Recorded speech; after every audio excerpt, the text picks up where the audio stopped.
Como que é o comportamento, né, dessas insulinas, né, as insulinas sintéticas, quando elas são administradas. Então, qual que é a meia-vida, qual é a duração da ação, elas fazem pico, não fazem pico, enfim, isso tudo vai ser importante na hora de você raciocinar para controlar a glicemia do seu paciente. Então, a gente vai dar enfoque para o tratamento com as insulinas que são fornecidas, né, pelo Sistema Único de Saúde, enfim.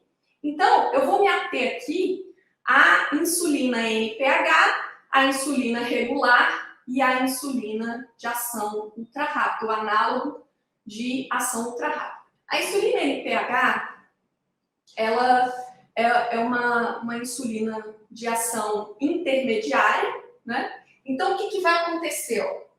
Quando o paciente recebe, né, quando é administrada a insulina NPH para ele, o que vai acontecer? A gente vai ter um aumento nas concentrações séricas de insulina, a gente vai ter um pico entre 8 e 12 horas após a administração, e depois essa curva vai descendente, e ao final de 18 horas, a ação dessa insulina acabou, né? Então, a insulina NPH ela não cobre as 24 horas do dia, né?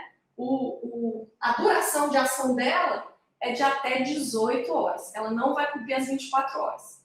Então, você já sabe, se o seu paciente for usar insulina NPH, se ele tem deficiência absoluta na produção de insulina, ele vai precisar de pelo menos 2 aplicações, né, da NPH para cobrir as 24 horas. Bom, em relação à insulina regular. A insulina regular a gente usa para cobrir períodos pós-prandiais, né? Lembra que a gente tem que mimetizar o que acontece fisiologicamente, né? Então, a gente tem o pâncreas produzindo mais insulina quando a glicemia se eleva, né, durante a absorção dos nutrientes pós-refeição. Então, para cobrir esse período, a gente vai ter a insulina regular, que vai ser essa daqui que eu fiz a curva em azul, e a gente tem também os análogos de ação ultra rápida. A insulina regular, ela é assim, ó, ela começa o efeito em 30 a 60 minutos, ela faz um pico em 2 a 4 horas e ela dura até 8 horas a ação.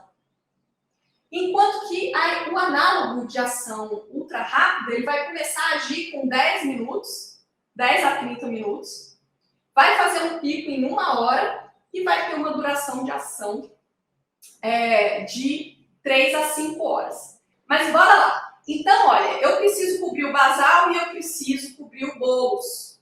Para cobrir o basal, eu vou usar insulinas que têm ação mais prolongada, que poderia ser a NPH, poderia ser a glargina, a detemir ou a degludeca.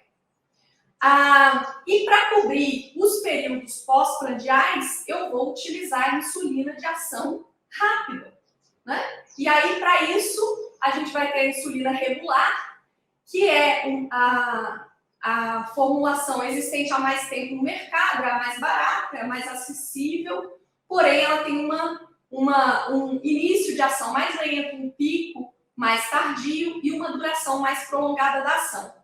Então, os análogos de insulina de ação ultra rápida, eles são mais interessantes. Por quê? Porque o início de ação é mais rápido, então ela pode ser administrada próximo da refeição, né?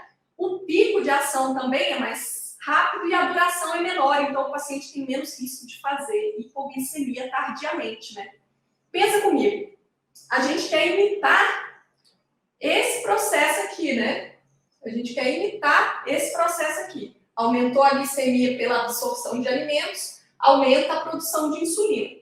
À medida em que a glicemia vai sendo normalizada, diminui a produção de insulina. Então, se essa insulina tiver uma duração de ação muito prolongada, a glicemia já baixou, ainda tem muita insulina, o paciente tem risco de fazer hipoglicemia.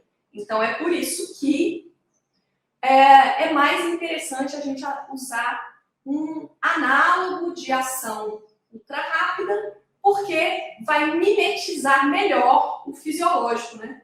Essa insulina vai estar presente só enquanto tem a absorção do período pós-prandial. Depois essa meia-vida vai decaindo, né? E a duração acaba da insulina, então dá tudo certo e o paciente tem menos risco de hipoglicemia. Porém, a realidade é que esses análogos não estão disponíveis, né? Assim, para os pacientes, né, do Sistema Único de Saúde, com a facilidade que a gente gostaria. Então, muitas vezes, o que a gente vai ter para trabalhar é a insulina NPH fazendo o papel de insulina basal e a insulina regular fazendo o papel de bolos, né, pós-refeições.